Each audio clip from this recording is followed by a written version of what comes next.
The desert stretched wide and endless under the burning sun. Sand rolled like an ocean of gold, shifting with the wind, hiding secrets that had slept for thousands of years. Aaron walked slowly across the dunes, his boots sinking into the hot ground. His clothes were worn and dusty, his face marked by the life of a prospector who spent years searching for something that might change his fate. For weeks he had been digging in this lonely part of the desert. Most said he was chasing empty dreams. Some said there was nothing in this wasteland but sand and stone. Yet Aaron felt something different.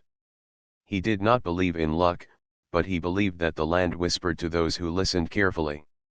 He carried a small pickaxe, a shovel, and his old satchel filled with water and tools.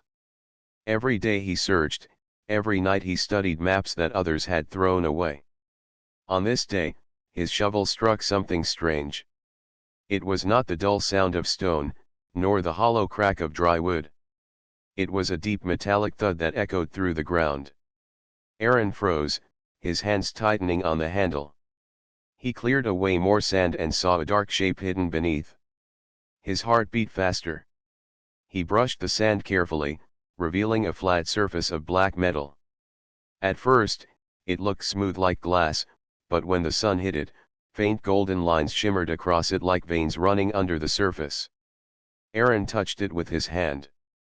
To his surprise, the surface was warm, almost alive, and a low hum rose through his palm as if the object was breathing. He pulled his hand back, shocked, then leaned closer.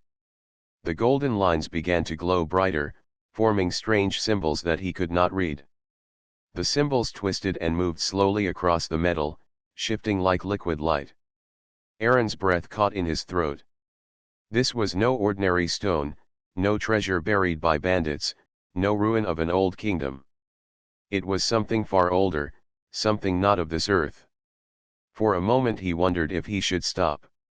Many before him had spoken of cursed places in the desert, places where men vanished without a trace. Yet his curiosity was stronger than fear. Aaron dug around the object, removing heavy sand with his shovel. Hours passed, and the sun sank lower in the sky. Finally, more of the surface came into view. It was not just a stone, but a massive door hidden under layers of sand. Its edges were marked with carved patterns that glowed faintly whenever his hands touched them. Aaron sat back and wiped sweat from his brow. He stared at the door in silence. His mind filled with questions. Who had built it? How long had it been buried here? Why did it respond to him and not to the countless winds and storms that had passed over it? As the last rays of the sun touched the horizon, Aaron heard footsteps behind him. He turned quickly, gripping his shovel. It was Rafi, an old worker from the nearby camp. Rafi's face was pale when he saw the door uncovered. He muttered in a low voice that this place was cursed and that no man should disturb it. "This is not for us," Rafi warned. "It is better to leave the desert as it is. Cover it again and forget you ever found it." But Aaron shook his head. "This is not a curse. It is a discovery. Look at it. This is no ruin of men.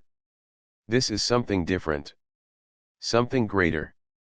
Rafi would not listen. He crossed himself, turned his back, and walked away into the distance, leaving Aaron alone with the strange golden door. The desert wind grew stronger, howling across the dunes, as if echoing the warning. But Aaron stayed. He could not turn away.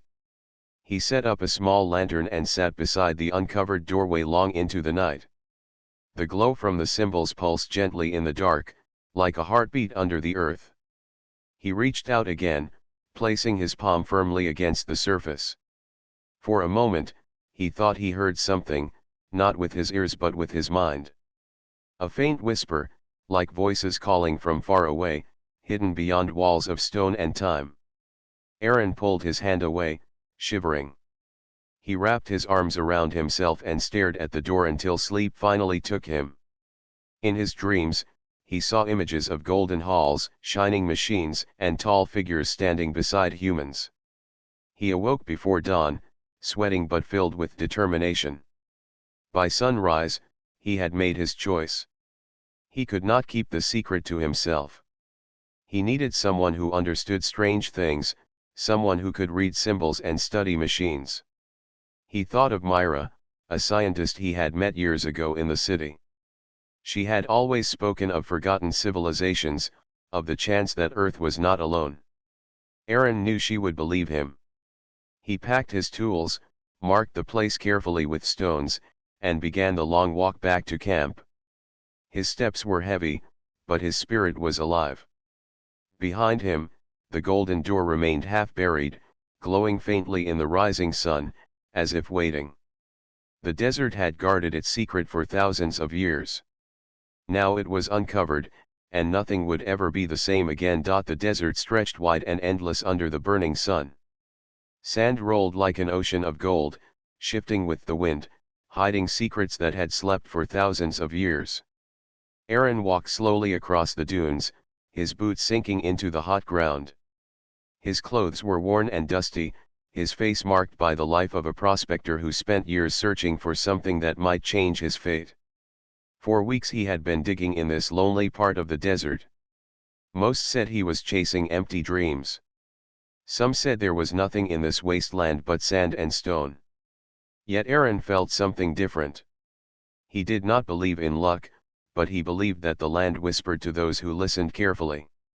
He carried a small pickaxe, a shovel, and his old satchel filled with water and tools. Every day he searched, every night he studied maps that others had thrown away. On this day, his shovel struck something strange. It was not the dull sound of stone, nor the hollow crack of dry wood. It was a deep metallic thud that echoed through the ground. Aaron froze, his hands tightening on the handle. He cleared away more sand and saw a dark shape hidden beneath. His heart beat faster. He brushed the sand carefully, revealing a flat surface of black metal. At first, it looked smooth like glass, but when the sun hit it, faint golden lines shimmered across it like veins running under the surface. Aaron touched it with his hand. To his surprise, the surface was warm, almost alive, and a low hum rose through his palm as if the object was breathing. He pulled his hand back, shocked, then leaned closer. The golden lines began to glow brighter, forming strange symbols that he could not read. The symbols twisted and moved slowly across the metal, shifting like liquid light. Aaron's breath caught in his throat. This was no ordinary stone, no treasure buried by bandits, no ruin of an old kingdom. It was something far older, something not of this earth. For a moment he wondered if he should stop. Many before him had spoken of cursed places in the desert, places where men vanished without a trace. Yet his curiosity was stronger than fear. Aaron dug around the object, removing heavy sand with his shovel. Hours passed, and the sun sank lower in the sky. Finally, more of the surface came into view. It was not just a stone, but a massive door hidden under layers of sand. Its edges were marked with carved patterns that glowed faintly whenever his hands touched them. Aaron sat back and wiped sweat from his brow. He stared at the door in silence. His mind filled with questions. Who had built it? How long had it been buried here? Why did it respond to him and not to the countless winds and storms that had passed over it? As the last rays of the sun touched the horizon, Aaron heard footsteps behind him. He turned quickly, gripping his shovel. It was Rafi, an old worker from the nearby camp. Rafi's face was pale when he saw the door uncovered. He muttered in a low voice that this place was cursed and that no man should disturb it. "This is not for us," Rafi warned. "It is better to leave the desert as it is. Cover it again and forget you ever found it." But Aaron shook his head. "This is not a curse. It is a discovery. Look at it. This is no ruin of men. This is something different. Something greater." Rafi would not listen. He crossed himself, turned his back, and walked away into the distance, leaving Aaron alone with the strange golden door. The desert wind grew stronger, howling across the dunes, as if echoing the warning. But Aaron stayed. He could not turn away. He set up a small lantern and sat beside the uncovered doorway long into the night. The glow from the symbols pulsed gently in the dark, like a heartbeat under the earth. He reached out again, placing his palm firmly against the surface. For a moment, he thought he heard something, not with his ears but with his mind. A faint whisper, like voices calling from far away, hidden beyond walls of stone and time. Aaron pulled his hand away, shivering. He wrapped his arms around himself and stared at the door until sleep finally took him. In his dreams, he saw images of golden halls, shining machines, and tall figures standing beside humans.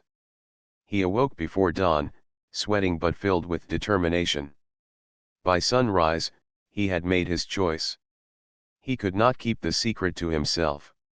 He needed someone who understood strange things, someone who could read symbols and study machines. He thought of Myra, a scientist he had met years ago in the city. She had always spoken of forgotten civilizations, of the chance that Earth was not alone. Aaron knew she would believe him. He packed his tools, marked the place carefully with stones, and began the long walk back to camp. His steps were heavy, but his spirit was alive. Behind him, the golden door remained half buried, glowing faintly in the rising sun, as if waiting.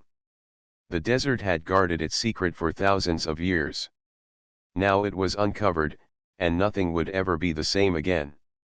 The sun was high in the sky when Myra arrived with Aaron. She carried a small bag of instruments, her notebook, and a scanner that looked more like a radio than a scientific tool. Her brown hair was tied back, her face sharp with curiosity. Unlike most people, she did not laugh at Aaron's ideas. When he had written to her about a buried golden door in the desert, she had not doubted him. She came at once. They stood together on the dune where Aaron had uncovered the strange object. The sand shimmered under the heat, but the door beneath remained cold and black. The golden veins across its surface glowed faintly in the daylight. Myra crouched beside it, brushing the sand carefully with her gloved hands. Her eyes widened as she traced the glowing lines. "This is not natural," she whispered. "This is crafted. Look here, Aaron. The patterns are repeating. They are not random. This is a design." Aaron nodded. "I told you. It feels alive. When I touched it, the lines moved. They changed right under my hand." Myra pressed her scanner against the surface. The device lit up with readings. She frowned. "It is giving off energy. Strong but stable. It is not radiation, at least not the kind we know.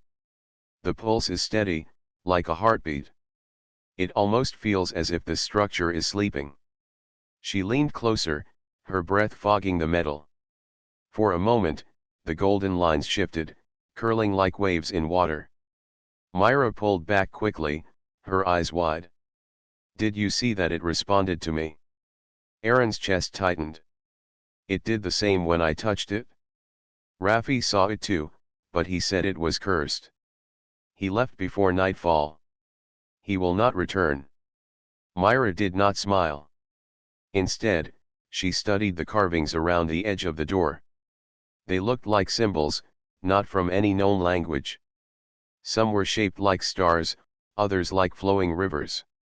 When she brushed her fingers across them, they lit up softly as if welcoming her touch. "This is not a ruin from our world," she said in a low voice. "It is older. Much older. Aaron, do you know what this means? If this door leads to a structure underground, then we may be standing on one of the most important discoveries in history. This could prove that humans were not alone." Aaron felt a shiver down his spine. "That is what I thought. But do you think it is safe to open it?" Myra stood and looked at the door with sharp eyes. "Safe or not, we must try. This is no ordinary treasure. This is knowledge." She set up her scanner again and adjusted the settings. A thin beam of blue light ran across the surface of the door. The golden veins flared brightly, almost blinding in the desert sun. A low rumble spread through the ground, shaking the sand beneath their feet. Aaron staggered back. "What did you do?" "I only scanned it," Myra answered, gripping her device tightly. "But it seems," the door responded. "It does not like being measured." Before their eyes, the door seemed to breathe. The surface swelled outward for a second, then drew back in, as though the metal itself was alive. The glowing veins pulsed faster, beating like a drum. Aaron and Myra stood frozen, listening as the deep hum rose into the air, a sound that felt both near and far at once. Then the sand beside the door collapsed, opening a narrow tunnel that sloped downward. Golden dust rose in the air, sparkling in the light. Aaron leaned over and peered inside. The tunnel was dark, but faint glimmers shone along the walls, as if inviting them in. Myra gasped. It opened a passage. Aaron swallowed hard. "Do you think we should enter now?" Myra hesitated. Her eyes burned with curiosity, yet she knew the danger. "We must be careful. This place is alive. It reacts to us. If we force it, it could destroy us. But if it opened this path, perhaps it wants us to follow." The wind swept across the dunes, carrying dry sand against their clothes. The desert was silent except for the hum of the strange door and the soft sparkle from the newly formed passage. Aaron looked at Myra. He saw the same fire in her eyes that burned in his heart. They both knew there was no turning back. They tied ropes around their waists and anchored them to the exposed door. With lanterns lit, they slowly lowered themselves into the dark passage. The walls felt smooth under their hands, like polished stone, but the faint golden veins within them pulsed gently as if guiding their way. The air grew cooler the deeper they went, carrying a metallic scent that clung to their throats. After some distance, the tunnel widened. Aaron's lantern revealed carvings etched across the walls. The symbols were the same as those on the door, but larger and more detailed. They showed figures, some human, some taller with long arms and glowing eyes. The tall figures stood beside humans, not as enemies, but as companions. In the carvings, they handed humans objects that looked like stars captured in glass. Myra ran her hand across the images. "These are records. These tell a story. Do you see this, Aaron? They show humans together with something else. These beings gave them gifts. Energy, maybe knowledge. This is not just a chamber. This is a memory." Aaron stared at the carvings, unable to look away. His heart raced with questions. Who were these beings? Why had they come here? Why had they buried their chamber in the desert so long ago? Before he could speak, the ground trembled again. A distant echo ran through the tunnel, like a whisper of stone shifting.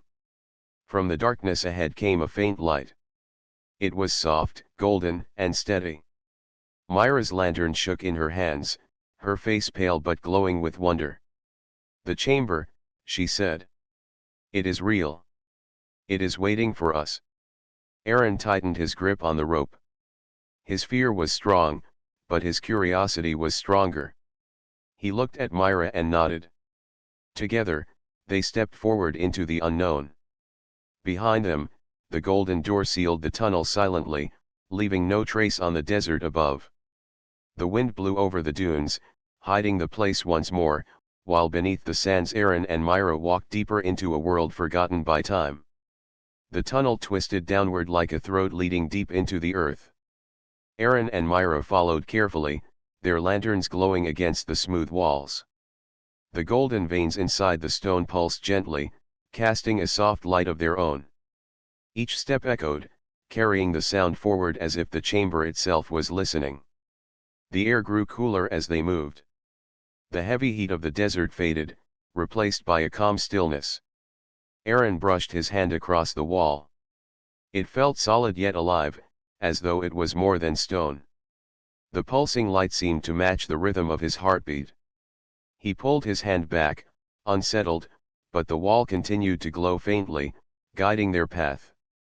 Myra walked ahead with steady steps, her eyes fixed on the faint light at the end of the tunnel. "Do you feel it?" she whispered. "It is like the air itself is charged. My skin tingles." This place has energy flowing through it. Aaron nodded, though his throat was dry. His heart told him this was no simple ruin. This was something made by hands beyond human skill. After what felt like hours, the tunnel opened into a vast hall. Aaron and Myra stopped at the threshold, their lanterns trembling in their hands. Before them stretched a chamber so wide and tall that it felt endless. The walls gleamed with the shine of pure gold, though not dull like coins but bright as if lit from within. Towers of golden stone rose like pillars, their tips vanishing into the high roof. Aaron's breath caught in his chest. It is like standing inside the heart of the sun. Myra's eyes widened with awe. She slowly walked forward, her boots tapping softly against the golden floor. The surface was polished smooth, yet it glowed as though rivers of light ran just beneath it. The entire chamber felt alive. At the center of the hall stood a structure that drew both of them forward. A throne carved from crystal sat upon a raised platform, its surface clear yet lined with veins of gold that spread across the floor like roots of a tree. Around the throne stood tall arches shaped like half circles. Each one pulsed faintly with light, as if waiting to awaken. "This is no treasure vault," Myra whispered. "This is a machine. A living machine." Aaron walked beside her, his eyes scanning the strange shapes. He touched one of the arches. It was cold, yet his fingers tingled with a spark. Symbols were etched into the crystal, glowing faintly at his touch. He quickly pulled back, unsettled. Myra crouched near the base of the throne. She pointed to carvings spread across the platform. "Look here. It is the same story as before. Humans and tall figures standing side by side. The tall ones are giving humans glowing spheres. But here, there is something new. Do you see this? They show a throne, the same as the one before us. It is at the center of everything. It must be the heart of this place." Aaron stepped back to take in the whole scene. The golden walls reflected his lantern, but he felt they needed no light at all. The chamber seemed to shine on its own. He thought of the desert above, the endless dunes hiding the secret for centuries. The thought made his skin prickle. Why was such a place hidden? Was it meant to be found, or was it meant to stay buried forever? Myra placed her scanner on the floor and began recording. The screen filled with waves of strange readings. She frowned, but her face glowed with excitement. "The energy here is beyond anything I have seen. It is stable but powerful. If this throne controls the chamber, then whoever sits upon it may command all of this." Aaron stared at the crystal throne, its golden veins pulsing like veins of a living heart. "Do you think someone sat here long ago?" "Yes," Myra answered quietly. "And perhaps they meant for another to sit here again." The thought filled Aaron with unease. He turned his eyes to the arches surrounding the throne. They were silent but waiting. He felt like a visitor in a sacred hall, watched by unseen eyes. The chamber carried a weight of silence so deep that he almost wished to run back into the tunnel. But Myra was fearless. She placed her hand gently on the throne's surface. The golden veins flared brightly. A low hum filled the air, deep and powerful, shaking the floor beneath them. The arches flickered with light as if awakening from a long sleep. Aaron stepped back, gripping his lantern tightly. "Myra, be careful." But Myra did not move away. Her eyes widened as the glow spread from the throne to the walls of the chamber. For a moment the entire hall came alive. Golden streams of light raced across the walls and pillars, flowing like rivers of fire. The carvings lit up, showing scenes of stars, ships, and battles in the heavens. The golden chamber was no longer silent. It was speaking through light. Images shifted across the walls, showing planets filled with life, tall figures walking among humans, and machines that bent the sky. Aaron felt small as the vision played around him. He could not understand the full meaning, but he knew this was history, a memory carved into light. Myra's voice shook as she whispered, "This place is not a tomb. It is a record. A living record left for us." Aaron's chest tightened. Then why was it buried? Before Myra could answer, the light dimmed. The hum lowered, and the golden glow slowly faded back to its steady pulse. The chamber returned to silence, but not the same silence as before. Now it felt like a sleeping giant had opened its eyes just enough to see who had come, then closed them again. Myra stood slowly, her face pale but her eyes burning with wonder. Aaron, do you understand what this means? If this chamber is connected to the stars, then it proves we are not alone. The ancients built this and left it for someone to find. Perhaps they left it for us. Aaron could not speak. His hands shook as he held the lantern. He looked once more at the crystal throne. The golden veins pulsed gently as though waiting for a choice. He did not know if the chamber was a gift or a trap, but he felt the weight of its gaze. The desert above was silent and empty, but beneath it lay a golden chamber that had slept through ages, guarding secrets that could change the fate of the world. Aaron and Myra stood at the edge of a mystery greater than either of them could have imagined, and though fear pressed against their hearts, neither could turn away. The golden chamber had awakened, and it had chosen to reveal itself. The golden chamber was silent again, yet the silence carried weight. Aaron and Myra stood at the center, surrounded by glowing veins that seemed to pulse like the slow breath of a giant. The crystal throne stood before them, its golden roots spreading across the polished floor. Neither spoke for several moments, for both felt that the chamber itself was listening. At last Myra whispered, "It showed us something. A story. Did you see the ships, the battles, the humans beside those tall beings? This place is more than history. It is a message." Aaron nodded slowly. His hands still trembled from the visions that had filled the walls. He had seen worlds burning, stars shining, and figures moving across the skies with powers far beyond human reach.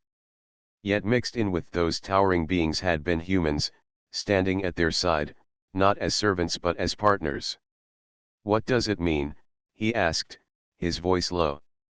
Myra placed her hand against the throne again. "Perhaps it will tell us." The golden veins brightened under her touch. A low vibration spread through the chamber, soft but steady, as though a heart had begun to beat faster. The pillars around them flickered with light, and then the air itself changed. A sound filled the chamber, not like a normal voice, but a deep echo that carried meaning directly into their minds. It was not in any human language, yet both Aaron and Myra understood it clearly. "We are the first ones," the voice said. "We came before your time. We walked beside your kind when your world was still young. We gave you the seed of fire, the gift of tools, the breath of knowledge. We left this chamber as memory, as warning, as promise." Aaron staggered back, his heart racing. The voice was not loud, yet it filled every corner of the chamber. He felt it inside his bones. Myra stood still, her eyes wide, her lips parted in wonder. The voice continued. "The treasure you seek is not gold. It is knowledge. Within these walls lies the power to shape stone, to bend rivers, to heal the sick, to move among stars. But knowledge is a blade. It builds and it destroys. We hid this place, waiting for the day your kind would grow strong enough to find it." The walls lit up again, showing new images. Aaron and Myra turned to watch as light painted the golden walls. They saw humans learning to build great cities, guided by the tall beings. They saw glowing orbs given into human hands, orbs that shone with energy enough to light the night for ages. Then the scenes shifted. They saw war. The same gifts that built cities also burned them. Towers fell, rivers boiled, and people cried out as fire filled the skies. The voice grew heavier. "Some among your kind turned the gift into a weapon. They raised it against us. They turned it against each other. So we left. We sealed our chamber beneath the sands. We swore that one day, when the time was right, humans would choose again. This is your choice. This is your test."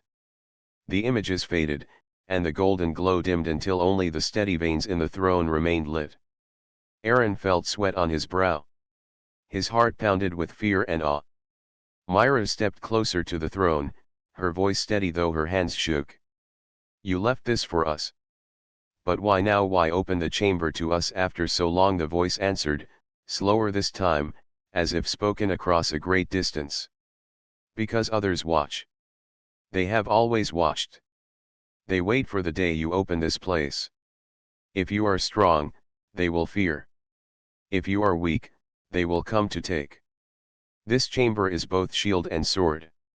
It will answer to you alone, children of earth." Aaron felt cold run through his body. The thought that something beyond earth was watching them made his chest tighten. He turned to Myra. "Do you believe this? Could it be true that others are out there waiting for us?" Myra did not take her eyes off the throne. "I have always believed. But now I know. This chamber proves it. The ancients came here once, and if they came, others can too. Perhaps they already have." The throne glowed brighter for a moment, and Aaron felt a strange pull, as if the chamber wanted him to sit upon it. The golden veins stretched out like hands reaching for him. He stepped back quickly. Myra noticed. "It called to you, did it not?" "Yes," Aaron whispered. "But I do not know if I should answer." She placed a gentle hand on his arm. The voice said, "Humans must choose. Maybe it does not want just one of us.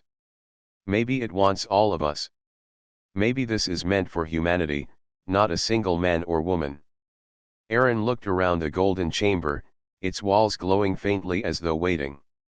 He thought of the desert above, empty and forgotten. He thought of the small lives of men who worked in the dust, never knowing what lay beneath their feet. If this knowledge was real, if the ancients had truly given such power, then humanity's future could change forever. But the voice had also warned of danger. Others were watching. If the chamber was opened fully, it would call them.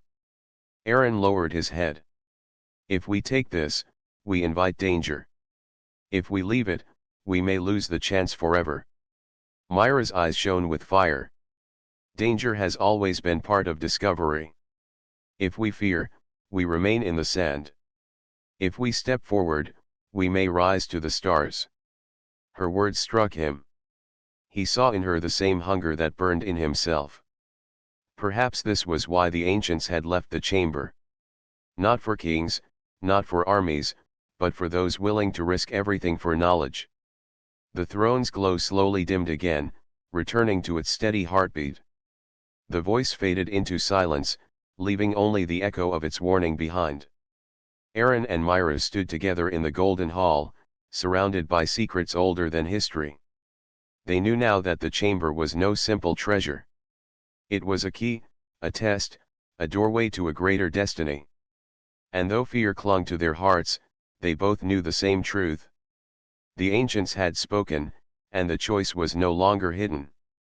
Humanity's future had begun to stir in the buried chamber of eternal gold.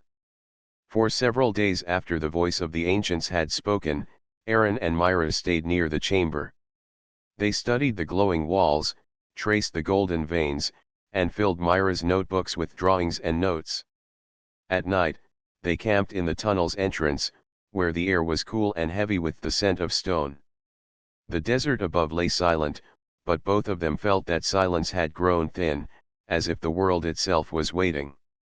One evening, as they returned from gathering supplies in the nearby town, Aaron noticed something that made his stomach twist. Tracks in the sand.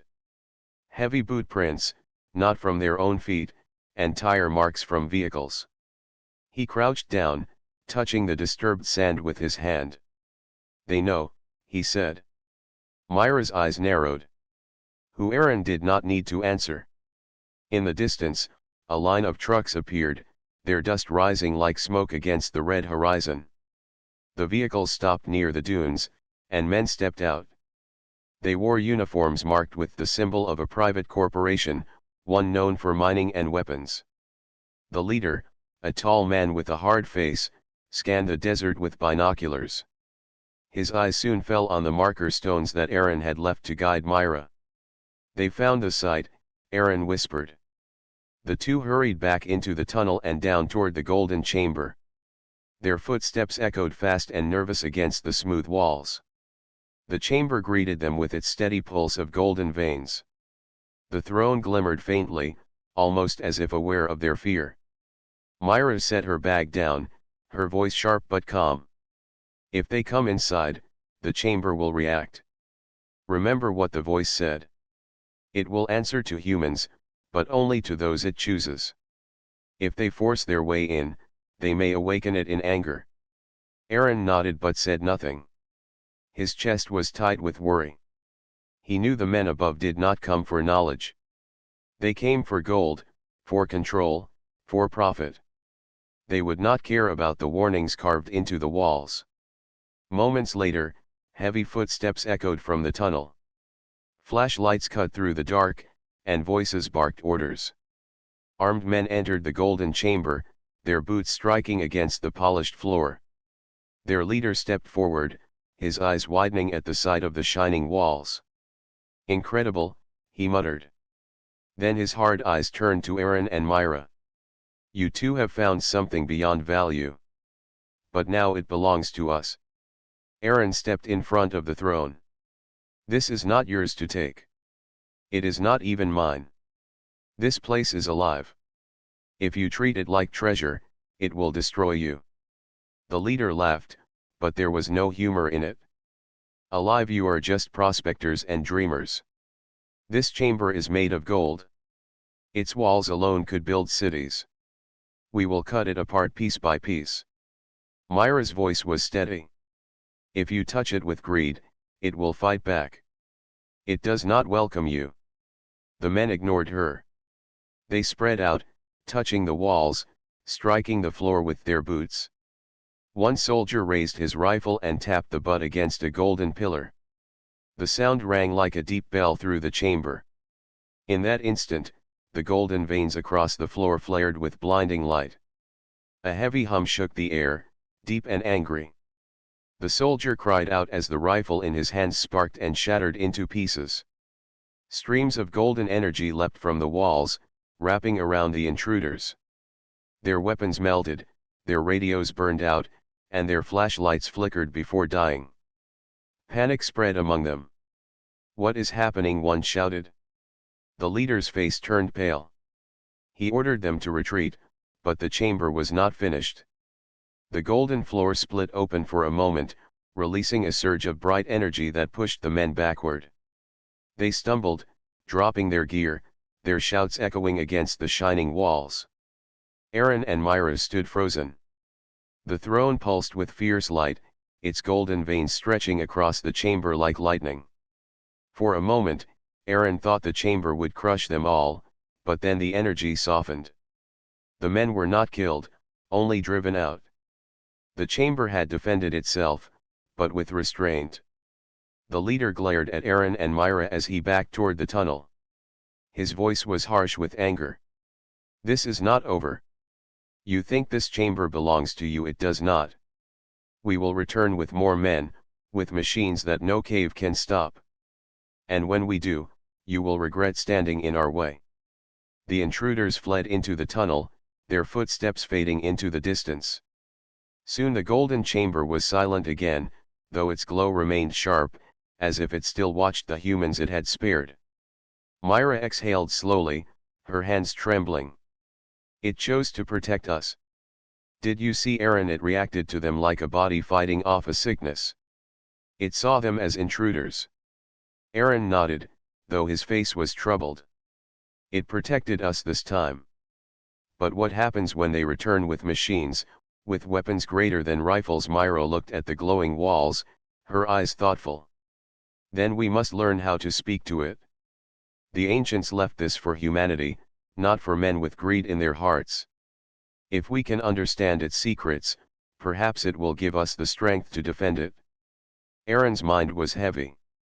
He remembered the warning of the voice.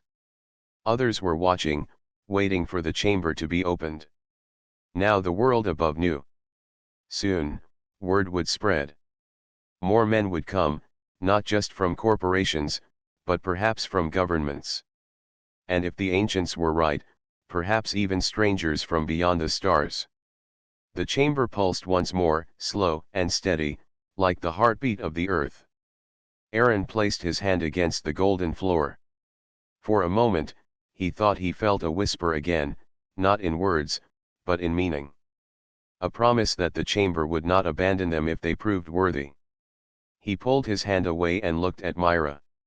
She was already writing in her notebook, her face lit by determination. "Let them come," she said. "The chamber will not fall into their hands. Not while we are here." Aaron wanted to believe her. Yet deep inside, he knew the struggle had only begun. The buried chamber of eternal gold had awakened, and now the world outside had heard its call. The days after the intruders fled were uneasy.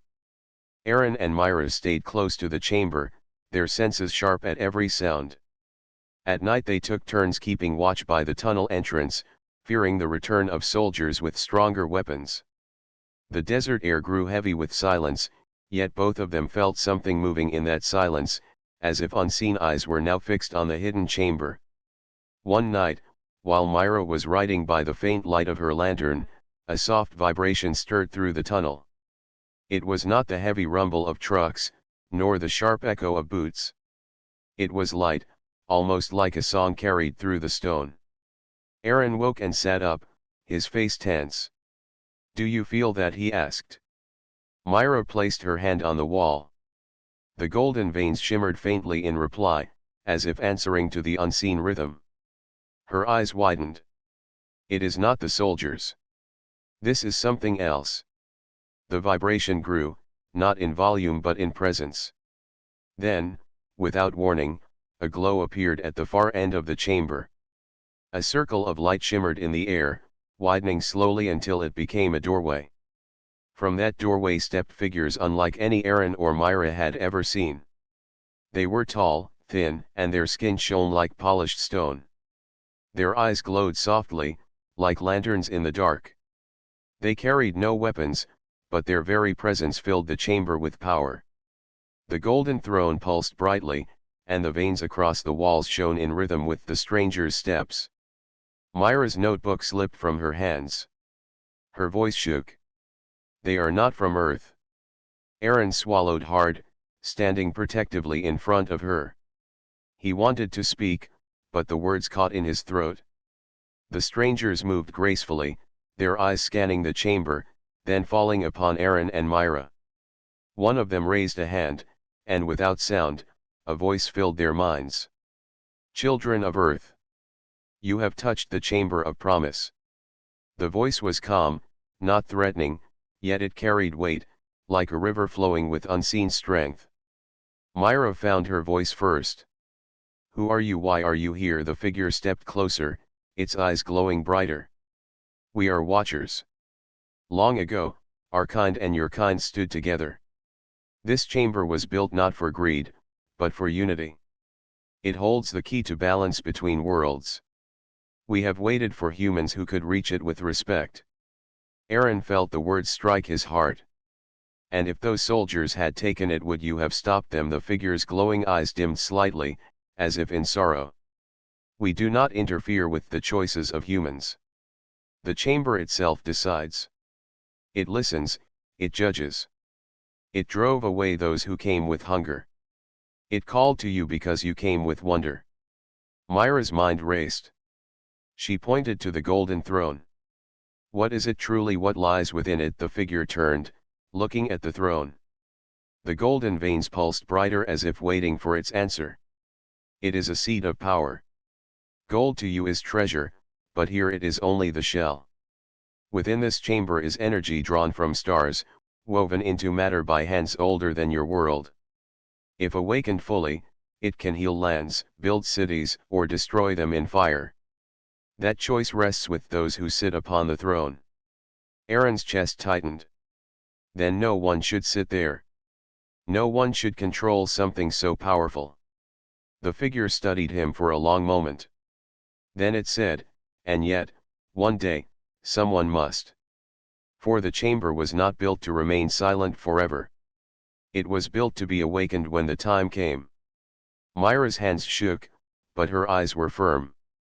Why show yourselves now? Why not centuries ago, when kings and empires searched for gold? Why us? The figure's voice grew softer. Because most sought gold for greed. You sought knowledge. You listened when the chamber spoke. That is why it revealed itself to you. That is why we came. The air grew heavy, as if the chamber itself agreed. Aaron and Myra exchanged a look. For the first time, they realized how deeply the chamber had tied itself to their lives. Then the figure's voice shifted, carrying warning. But others are coming. Your kind has many heirs, and word spreads fast. Machines and armies will soon march to claim what cannot be claimed. When they arrive, the chamber will not remain silent. It will awaken further, and its song will shake the earth. Aaron felt his throat go dry. If that happens, will it destroy them? Will it destroy us too? The figure's glowing eyes held him. That depends on you. The chamber listens to the first ones it called. If your hearts stay true, it may protect. If you falter, it may unleash fire upon all. The words struck heavy in the air. Myra's heart pounded. She looked at the figure, her voice almost a whisper. So you are not here to save us. You are here to watch what we choose. The figure nodded slowly. Yes. For this chamber is a gift, but also a trial. Humanity will be judged by how it treats this gift. Remember this, children of Earth. You do not stand alone, but the choice begins with you. The figures began to step back toward the glowing doorway. The golden veins in the walls flickered in farewell. Aaron took a step forward, his voice filled with urgency. Wait, will we see you again? The figure paused, turning its glowing eyes one last time. When the chamber calls us, we will return. Until then, guard it well. With that, the strangers vanished through the light, and the doorway faded into darkness. Silence fell heavy, broken only by the slow pulse of the chamber's golden veins. Myra sank to the floor, her notebook forgotten. Her eyes were wide with both fear and wonder. Aaron, do you understand what this means? We are not alone. Humanity was chosen long ago. The chamber is proof. Aaron sat beside her, his thoughts storming. It means the world will come for it. They will not listen to warnings. They will bring machines and bombs. And we will stand in their way, with nothing but faith in a chamber we barely understand. Myra reached for his hand, her grip firm. Not faith alone. We have its voice. We have its trust. That must be enough. Above them, the desert stars burned bright, unaware of the coming storm. Below, the chamber glowed like the heart of the earth, waiting for the trial that was about to begin. The strangers were gone, but their warning lingered in the air. Others were coming, and the chamber of eternal gold would soon face its greatest test. The silence after the strangers left did not last long. Days later, the desert air began to hum with the sound of engines. From the entrance of the canyon, Aaron and Myra saw a long line of vehicles rolling across the sands. Dust rose high into the air, marking the approach of men who came with greed in their eyes and weapons in their hands. Myra's chest tightened as she watched them. They are here. Just as the strangers warned. Aaron clenched his fists, his gaze sharp. Then the trial begins now. They hurried back into the chamber. The golden veins across the walls were glowing more brightly than ever before, as if the chamber already knew what was coming. The golden throne pulsed like a beating heart, and the air carried a low hum, steady and powerful. Outside, the vehicles stopped at the canyon mouth. Soldiers in heavy armor stepped out, followed by men in dark suits. They carried scanners and strange devices that glowed with cold blue light. One of the suited men raised his hand and pointed. The soldiers moved forward like a wave, their boots shaking the ground. When they entered the tunnel, the chamber itself reacted. The golden veins along the walls flared with sharp light. The air grew heavy, pressing down on the intruders until they slowed their steps. Still, they forced themselves forward, their faces set with determination. Myra stood near the throne, her notebook pressed to her chest. Aaron moved to the center of the chamber, his voice strong. "You cannot take this. It does not belong to you." The men in suits only laughed. One of them stepped forward, his voice smooth but cold. "You are children playing with something you cannot understand. The gold, the power, it belongs to humanity now. We will use it to lead the world." Myra shook her head. "No. You will use it to destroy. The chamber does not want you." The man sneered. "It is only gold. It cannot want anything." But even as he spoke, the golden throne flared with light. The sound of a deep hum filled the chamber, so strong that it shook the ground beneath their feet. The soldiers stumbled, looking around in fear. The suited men froze, their faces pale. Aaron raised his voice, calling to the throne. "You know us. You called us here. If we are to be tested, let the chamber judge now." The golden veins responded, shining so bright that the chamber seemed filled with the light of a sun. The soldiers shielded their eyes. The man in the suit screamed for them to move forward, but the light pressed against them like a storm, forcing them back. Myra's eyes widened as the walls began to shift. The carvings of ancient symbols moved, changing shape before their eyes. Pictures of stars, planets, and great ships appeared on the walls, telling a story older than human history.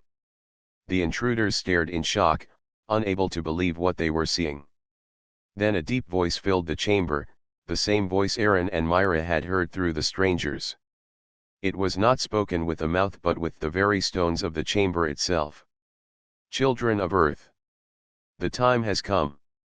Those who stand in greed shall fall. Those who stand in wonder shall rise."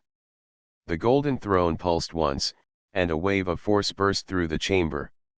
The soldiers were thrown backward, their weapons ripped from their hands. The machines they carried shattered into pieces, sparks flying. The suited men collapsed to the ground, their eyes filled with terror. But Aaron and Myra stood untouched. The golden light wrapped around them like a shield, warm and steady. Myra reached for Aaron's hand, her voice trembling but strong. "It listens to us. It trusts us." The chamber spoke again. "The seat of power must be guarded. Humanity is not yet ready. But its hope lies in those who choose knowledge over greed, care over conquest."